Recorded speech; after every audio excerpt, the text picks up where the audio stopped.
श्री राम जय जय राम। बोलो श्री राम जय जय राम।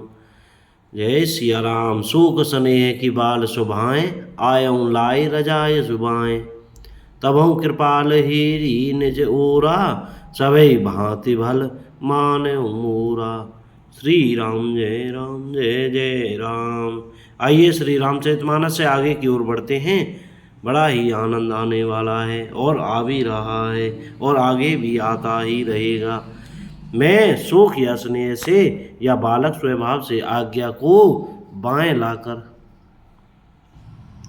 ने मानकर चला आया, तो भी कृपालु स्वामी आपने अपनी ओर देखकर सभी प्रकार से मेरा भला ही माना, मेरे इस अनुचित कार्य को अच्छा ही समझा। मैंने सुंदर मंगलों के मूल आपके चरणों का दर्शन किया और यह जान लिया कि स्वामी मुझ पर स्वभाव से ही अनुकूल हैं।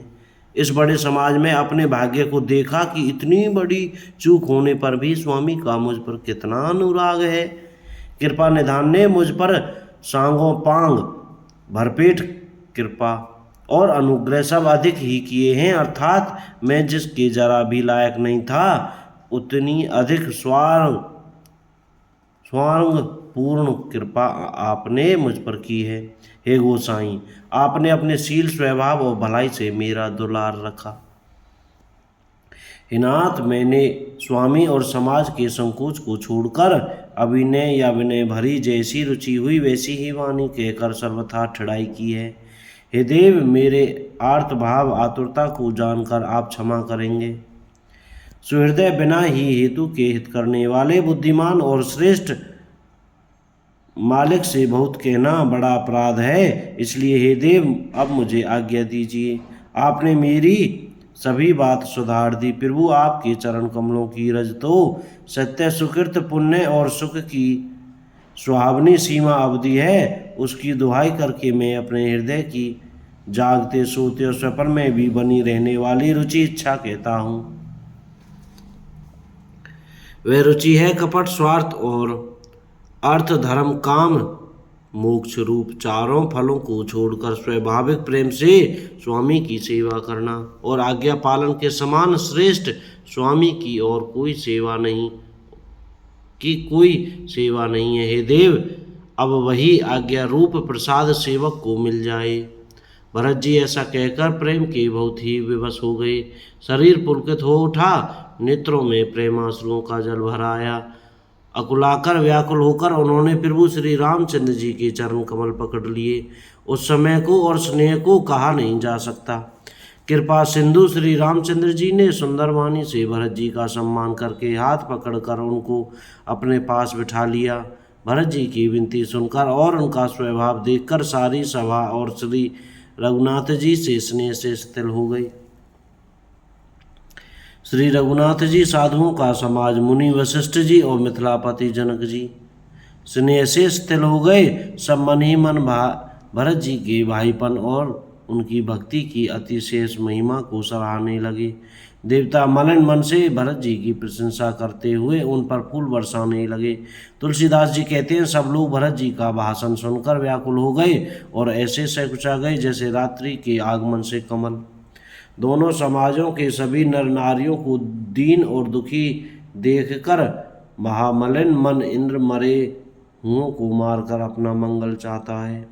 देवराज इंद्र कपट और कुचाल की सीमा है, उसे पराई हानि और अपना लाभ ही सुहाता है, लाभ ही प्रिय है। इंद्र की रीति कुएं के समान है, वह छली और मलिन मन है, उसका कहीं किसी पर विश्वास नहीं है। पहले तो कुमत बुरा विचार करके कपट को बटोरा, अनेक प्रकार के कपट का साज सजा, फिर वह कपट जनित उचाट सबके सिर पर डाल दिया। फिर देव माया से सब लोगों को विशेष रूप से मोहित कर दिया, किंतु श्री रामचंद्र जी के प्रेम से उनका अत्यंत बिछोह नहीं हुआ, अर्थात उनका श्री राम जी के प्रति प्रेम कुछ तो बना ही रहा। भय और उचाट के वश किसी का मन स्थिर नहीं है। क्षण में उनकी वन में रहने की इच्छा होती है और क्षण में उन्हें घर अच्छे लगने लगते हैं। मन की इस प्रकार की दुविधामयी स्थिति से प्रजा दुखी हो रही है।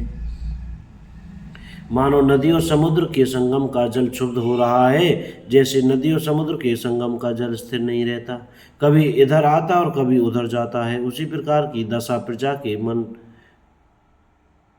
की हो गई। चित्त दूतरफा हो जाने से वे कहीं संतोष नहीं पाते, एक दूसरे से अपना मर्म भी नहीं कहते। कृपा निधान श्री रामचंद्र जी यह दशा देखकर हृदय में हंसकर कहने लगे, कुत्ता, इंद्र और नवयुवक कामी पुरुष एक सरीखे, एक ही स्वभाव के हैं।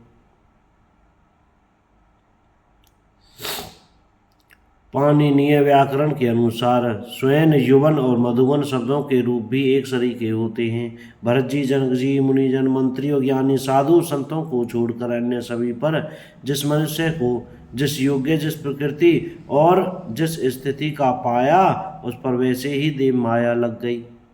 कृपा सिंधु श्री रामचंद्र जी ने लोगों को अपने स्नेह और देवराज इंद्र के भारी छल से दुखी देखा। सभा, राजा जनक, गुरु, ब्राह्मण और मंत्री आदि सभी की बुद्धि को भरत जी की भक्ति ने कील दिया। सब लोग चित्रलेखे से श्री रामचंद्र जी की ओर देख रहे हैं, सकुचाते हुए, सिखाए हुए से वचन बोलते हैं। भरत जी की प्रीति, नम्रता, विनय और बड़ाई सुनने में सुख देने वाली है, पर उसके वर्णन करने में कठिनता है। जिनकी भक्ति का लवलेश देखकर मुनिगण और मिथिलेश्वर जनक जी प्रेम में मग्न हो गए। उन भरत जी की महिमा तुलसीदास जी कैसे कहें। उनकी भक्ति और सुंदर भाव से कवि के हृदय में सुबुद्धि हुलस रही है, विकसित हो रही है, परंतु वह बुद्धि अपने को छोटी और भरत जी की महिमा को बड़ी जानकर कवि परंपरा की मर्यादा को मानकर सकुचा गई, उसका वर्णन करने का साहस नहीं कर सकी। उसकी गुणों में रुचि तो बहुत है, पर उन्हें कह नहीं सकती। बुद्धि की गति बालक के वचनों की तरह हो गई, वह कुंठित हो गई। भरत जी का निर्मल यश निर्मल चंद्रमा है और कवि की सुबुद्धि चकोरी है, जो भक्तों के हृदय रूपी निर्मल आकाश में उस चंद्रमा को उदित देखकर उसकी ओर टकटकी लगाए देखती ही रह गई है। तब उसका वर्णन कौन करे। भरत जी के स्वभाव का वर्णन वेदों के लिए भी सुगम नहीं है। अतः मेरी तुच्छ बुद्धि की चंचलता को कवि लोग क्षमा करें। भरत जी के सद्भाव को कहते सुनते कौन मनुष्य श्री सीताराम जी के चरणों में अनुरक्त न हो जाएगा।